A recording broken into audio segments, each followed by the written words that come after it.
Hello everyone और welcome in my YouTube channel CGL officer. तो देखिए ये जो सीरीज है वो कल का ही पार्ट वीडियो नंबर 2 है। इसमें जो कुछ क्वेश्चंस रह गए थे वो इसमें आज पार्ट 2 में देखेंगे और फिर इसका जो नेक्स्ट पार्ट आएगा वो 3 पार्ट आएगा और 4 पार्ट्स में ये पूरा चैप्टर क्लियर हो जाएगा। प्राचीन कालीन साहित्य। तो देखिए पहला प्रश्न क्या है। पूर्व मीमांसा स्कूल ऑफ फिलॉसफी की स्थापना प्राचीन भारत में किसके द्वारा की गई थी? तो ये किसके द्वारा की गई थी? तो जैमिनी के द्वारा की गई थी। जो पूर्व मीमांसा ऑफ स्कूल ऑफ फिलॉसफी की जो स्थापना है वो किसके द्वारा की गई थी? वो जैमिनी के द्वारा की गई थी। तो इसका जो राइट आंसर हो जाएगा ऑप्शन डी इसका करेक्ट हो जाएगा। ठीक है, नेक्स्ट क्वेश्चन देखिए। निम्न में से किस कवि ने प्रयाग प्रशस्ति की रचना संस्कृत में की थी? तो वो किसने की थी? तो हरिशेन ने की थी। देखिए जो ये प्रयाग प्रशस्ति है जो इसकी रचना है वो संस्कृत भाषा में की थी और किसने की थी? तो हरिशेन ने की थी। तो इसका राइट आंसर क्या हो जाएगा? ऑप्शन ए इसका करेक्ट होगा। ठीक है, और देखिए अगर बात की जाए जो समुद्रगुप्त के दरबारी कवि और मंत्री थे, जो हरिशेन थे वो कौन थे?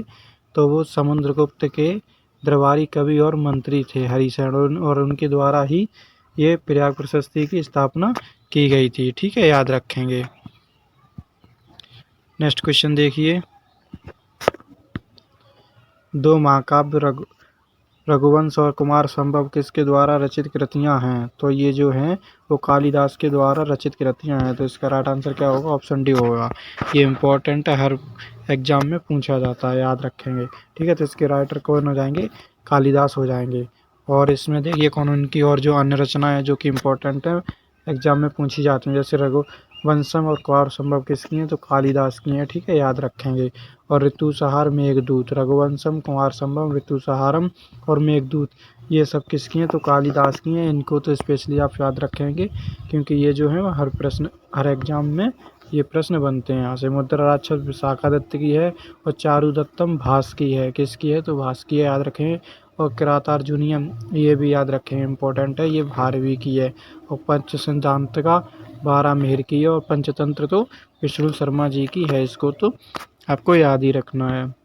इसमें से ये देखिए कालिदास की और ये पंचतंत्र और किरातार्जुनीयम और पंच सिद्धांत का ये तो आपको याद ही रखनी है क्योंकि ये इम्पोर्टेंट हो और एग्जाम में बनती हैं। ठीक है, तो क्लियर हो गया होगा। नेक्स्ट क्वेश्चन देखिए।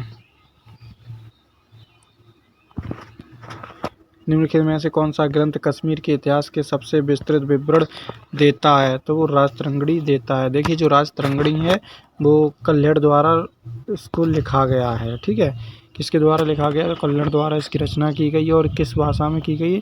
तो वो संस्कृत भाषा में की गई है। तो यानी कि ये संस्कृत ग्रंथ है जो कि 1148 ईस्वी से 1150 ईस्वी के बीच में इसकी रचना की गई थी। और ये जो है वो कश्मीर का इतिहास बताता है।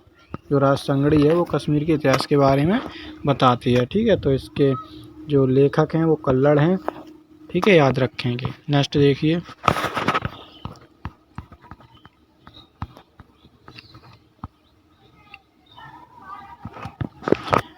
प्राचीन भारतीय इतिहास के संदर्भ में निम्नलिखित में से कौन सा चिकित्सा के क्षेत्र में प्रसिद्ध था? तो वो कौन थे? जो चरक थे। ये चरक जो थे ये चिकित्सा के क्षेत्र में बहुत ही ज़्यादा फेमस यानी कि प्रसिद्ध थे। ठीक है, इनको याद रखेंगे। और ये जो राजवैद्य थे वो किसके समय में थे? तो कनिष्क के ये राजवैद्य थे, काफ़ी इम्पोर्टेंट हैं। जब कनिष्क का टॉपिक पढ़ेंगे तब इनके बारे में और वर्णन करेंगे। ठीक है, इसलिए नेक्स्ट क्वेश्चन देखिए।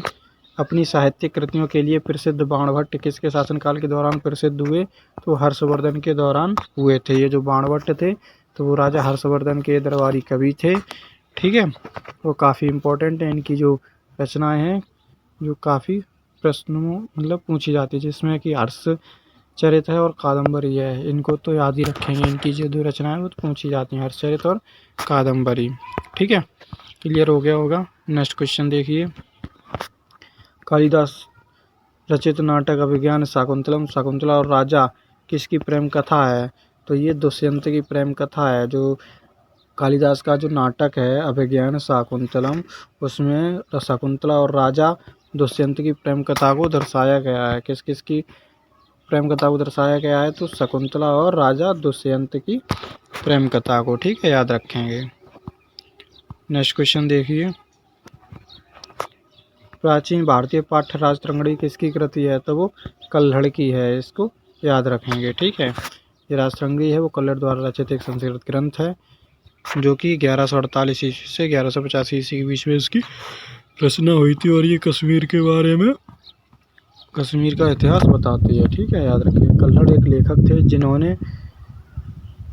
जिन्होंने खाली जगह के राजाओं के बारे में एक विस्तृत कविता लिखी थी। तो किन राजाओं के बारे में लिखी थी? तो कश्मीर के राजाओं के बारे में, यानी कि ये कश्मीर की राजाओं के बारे में ही तो इतिहास बताती थी। जो कौन सी थी? राजतरंगिणी। ठीक है, याद रखेंगे, राजतरंगिणी, जिसके रचयिता कौन है? कल्हड़ है।